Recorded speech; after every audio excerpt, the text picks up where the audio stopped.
மனிதநேயம் ஒரு சிறுகதை. கேளுங்கள், தொடர்ந்து பாருங்கள். தர்மலிங்கம் அந்த ஊரிலே பெரிய பணக்காரர் அவர்தான்.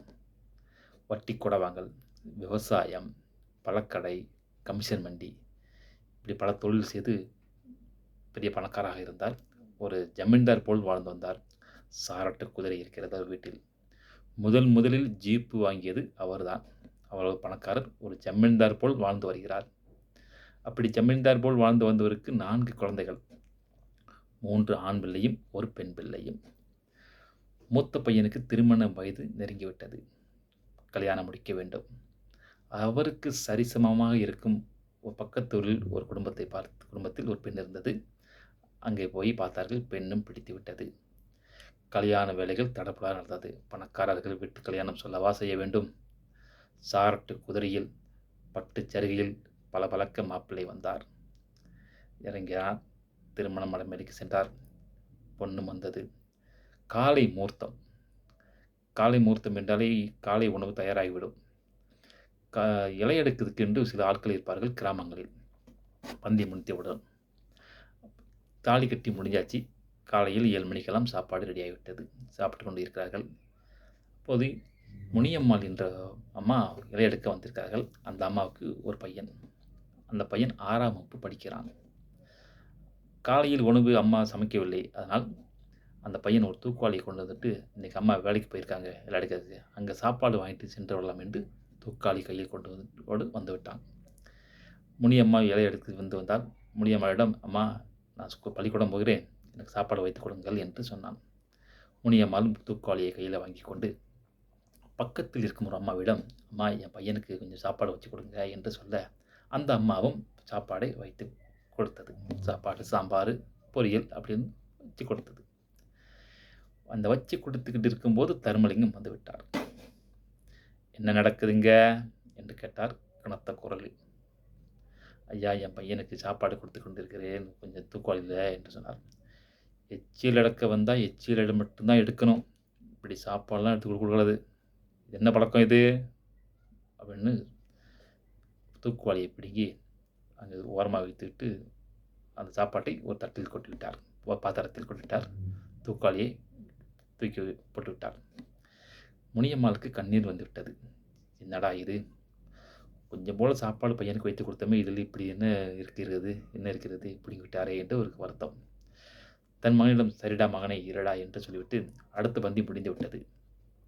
முனியம்மாள் சென்றால் எச்சியல் இலை எடுத்து வந்தார்.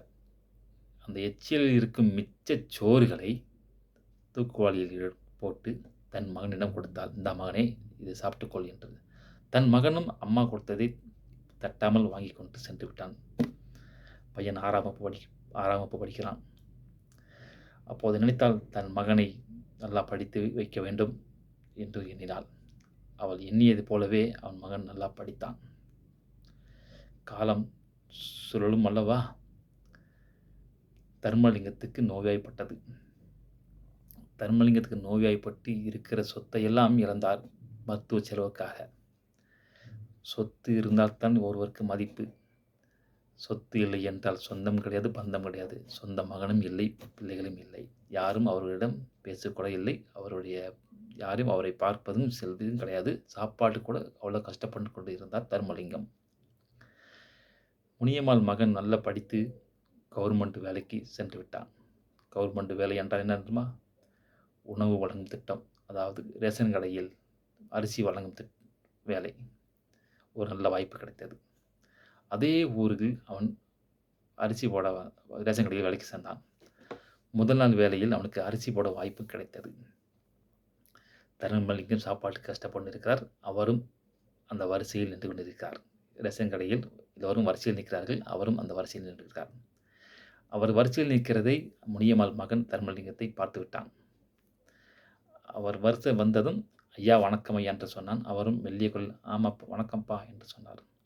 "ஐயா, என்ன தெரிகிறதா?" என்று கேட்டான் முனியம்மாள் மகன். "தெரியலப்பா" என்று சொன்னார். "நான் தான் முனியம்மாள் மகன். 20 வருடங்களுக்கு முன்பு உங்கள் மகன் கல்யாணத்தில் எச்சிலையில் இருக்கும் சாப்பாட்டை சாப்பிட்டவன்" என்று சொன்னான். அவருக்கு என்ன பேசுவென்றே தெரியவில்லை. மௌனமாகிவிட்டார். அப்போது அவருடைய கார்டுக்கு 5 கிலோ அரிசி மட்டும் தான் இருந்தது. முனியம்மா பையன், "ஐயா, உங்களுடைய ரேஷன் கார்டுக்கு 5 கிலோ அரிசி இருக்கிறது. இந்தாங்கள் இந்த 5 கிலோ அரிசி" என்று சொல்லிவிட்டு அவர் நகர்ந்தார்.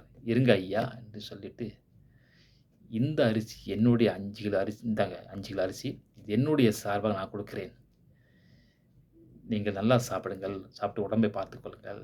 மனிதனுக்கு உணவு எவ்வளவு முக்கியம் என்பது எனக்கு அன்று தெரியும். இன்று உங்களுக்கு புரியும் என்று நினைக்கிறேன்" என்று சொன்னார் முனியம்மா பையன். அவருக்கு கன்னத்தில் அறைந்தது போல் இருந்தது.